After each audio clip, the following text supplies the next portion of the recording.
Assalamualaikum warahmatullahi wabarakatuh. Perkenalkan, nama saya Miftahul Fitri Nurrahmah. Di sini dari kelompok 8 akan mempresentasikan tugas mata kuliah Teknologi Pendidikan dengan judul yaitu Kawasan Evaluasi dalam Teknologi Pendidikan. Di dalamnya berisi tentang pengertian analisis masalah, pengertian pengukuran acuan patokan, pengertian evaluasi formatif dan sumatif, dan yang terakhir yaitu persamaan dan perbedaan evaluasi formatif dan sumatif. Yang selanjutnya yaitu yang pertama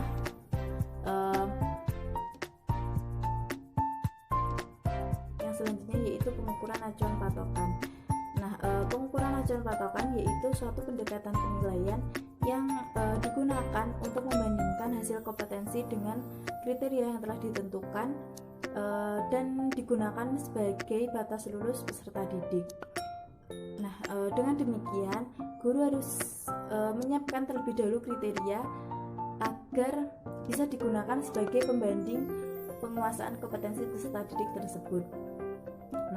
Pengukuran acuan patokan ini bertujuan untuk meningkatkan kualitas pembelajaran dan bisa dilakukan dengan pengadaan tes awal dan tes akhir atau yang biasa disebut dengan pretest atau posttest. Dengan diadakannya pretest dan posttest ini dapat digunakan sebagai petunjuk sejauh mana kompetensi yang dikuasai oleh peserta didik tadi. Jika peserta didik belum mencapai kompetensi yang telah ditentukan, maka guru bisa melakukan upaya lain, yaitu dengan pengadaan remedi atau perbaikan nilai, atau bisa dengan yang lainnya. Yang selanjutnya yaitu manfaat pengukuran acuan patokan. Yang pertama, dapat menempatkan seseorang sesuai dengan kompetensinya. Yang selanjutnya yaitu untuk meningkatkan analisis kemampuan seseorang dalam pembelajaran. Ini dapat digunakan untuk mengatur langkah dan keperluan yang perlu dipersiapkan agar nantinya proses pembelajaran dapat berjalan dengan lancar dan bermanfaat bagi peserta didik. Yang selanjutnya yaitu untuk memacu dan memotivasi semangat peserta didik.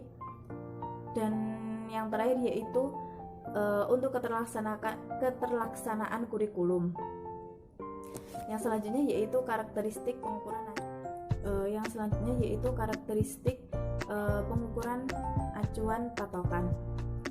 Yaitu yang pertama, untuk perbandingan skor dengan kriteria atau patokan yang telah ditentukan. Yang selanjutnya yaitu sebagai pendekatan penilaian yang bersifat absolut dan objektif. Dan yang terakhir yaitu digunakan untuk melakukan penilaian penguasaan peserta didik terhadap pembelajaran. Yang selanjutnya yaitu penilaian yang cocok digunakan dalam PAP atau pengukuran acuan patokan ini. Apakah penilaian formatif atau penilaian sumatif?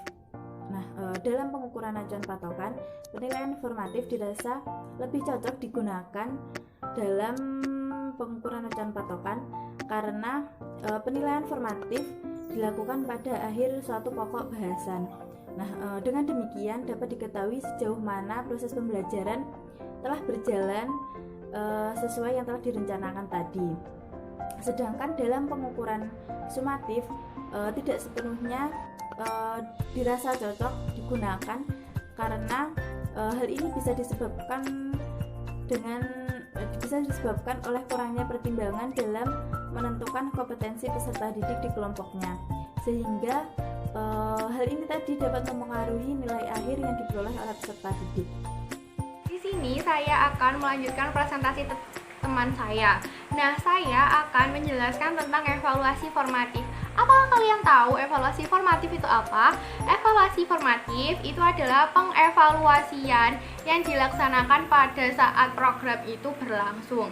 Evaluasi ini tuh sering disebut dengan evaluasi proses. Mengapa? Karena berkaitan dengan pemahaman atau langkah-langkah dari berjalannya suatu program.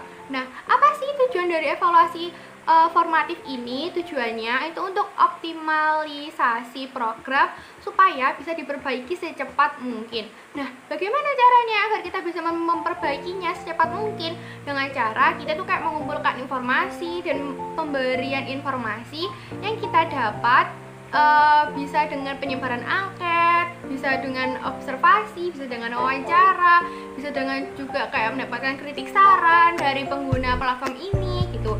Nah, lalu pendekatan yang digunakan adalah research action. Nah,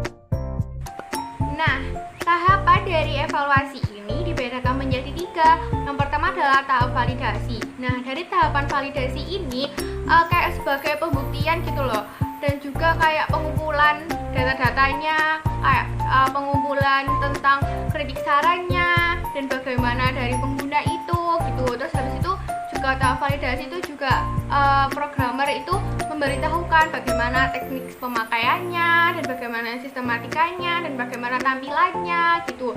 Nah, lalu yang kedua adalah tahap uji coba. Nah, tahap uji coba ini kayak mengecek secara keseluruhan program yang digunakan apakah sudah sesuai dan kayak dicek dulu sebelum terjun ke lapangan gitu loh, kayak sebelum dipakai oleh orang-orang gitu loh. Nah, uji coba ini bedakan menjadi 3. Yang pertama adalah uji coba secara individu, yang kedua adalah uji coba oleh kelompok kecil, lalu yang 3 adalah uji coba oleh lapangan atau untuk umum gitu. Nah, habis dari 2 tahapan di awal, yang terakhir adalah analisis untuk bisa merevisi, kayak bisa digunakan sebagai pacuan dalam mengevaluasi program ini. Manfaat evaluasi ini dibedakan menjadi 3. Yang pertama adalah bagi peserta didik. Nah, kalau untuk peserta didik, manfaatnya itu kayak melihat gitu loh, seberapa paham sih peserta didik ini dalam menggunakan platform pembelajaran ini gitu. Habis itu agar dia tuh kayak semangat lagi gitu loh belajar daringnya, agar tidak ada trouble lagi dan tidak ada server down lagi gitu. Nah, kalau untuk manfaat bagi guru atau tenaga pengajar agar dia itu tahu platform apa yang disukai untuk peserta didik, habis itu apa saja kekurangan dan kelebihannya, dan apakah harus ada platform lain sebagai alternatif apabila platform ini kayak kurang efektif dan kayak sering lemot dan sering down gitu. Nah, kalau manfaat untuk programmer yaitu melihat apakah program yang dibuat itu efektif untuk pembelajaran dan apakah sudah sesuai dengan ekspektasinya dan apa aja kekurangan dan kelebihannya dan letak kesalahannya itu di mana gitu. Assalamualaikum warahmatullahi wabarakatuh. Perkenalkan, nama saya Alba Wahyu. Di sini saya akan melanjutkan presentasi dari teman saya selanjutnya dan akan membahas tentang evaluasi sumatif.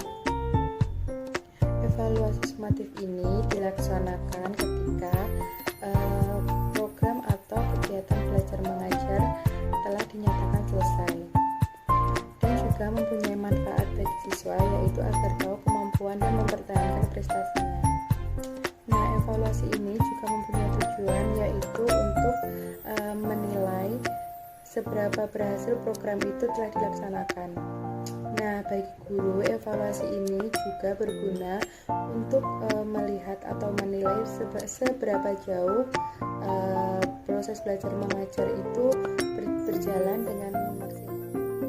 Nah, yang selanjutnya yaitu peran evaluasi sumatif dengan teknologi pendidikan. Yang pertama yaitu fasilitas pembelajaran. Kemudian pembentukan atau persiapan platform yang efektif untuk pembelajaran atau kegiatan belajar mengajar. Nah, yang ketiga yaitu meningkatkan mutu dan kualitas pembelajaran atau pendidikan. Nah, selanjutnya yaitu adalah persamaan antara evaluasi formatif yang sebelumnya sudah dijelaskan dengan teman saya dan dengan evaluasi sumatif. Yang pertama yaitu memperbaiki suatu program. Yang kedua yaitu meningkatkan kualitas program, dan yang ketiga yaitu meningkatkan optimalisasi program. Nah, hal ini bertujuan untuk mencapai tujuan pendidikan dengan maksimal. Selanjutnya adalah perbedaan antara evaluasi formatif dengan evaluasi sumatif. Nah, perbedaannya itu terletak pada apanya sih? Perbedaannya itu terletak pada teknik pengumpulan datanya, terletak pada pelaksanaannya, dan terletak pada tujuannya serta pendekatannya. Nah, kalau yang evaluasi formatif itu teknik pengumpulan informasinya itu dengan cara non formal dan lebih santai. Tapi kalau yang evaluasi sumatif itu kayak formal banget gitu loh. Nah, kalau pelaksanaannya, kalau yang evaluasi formatif itu pada saat program ini tuh berlangsung, nah itu diadakan evaluasi. Tapi kalau evaluasi sumatif itu pada saat program ini itu sudah dinyatakan selesai baru dievaluasi gitu. Nah, untuk tujuannya, kalau evaluasi formatif tujuannya sebagai pengoptimalisasi program tersebut dan agar programnya itu berjalan efektif sampai akhir pembelajaran. Nah, kalau evaluasi sumatif tujuannya itu penentu hasil akhir gitu loh. Nah, jadi kalau evaluasi formatifnya itu jelek, nah nanti itu di evaluasi sumatifnya itu juga akan berpengaruh gitu. Nah, habis itu pendekatan yang evaluasi formatif itu menggunakan research action, tapi kalau yang evaluasi sumatif itu menggunakan pendekatan kuantitatif.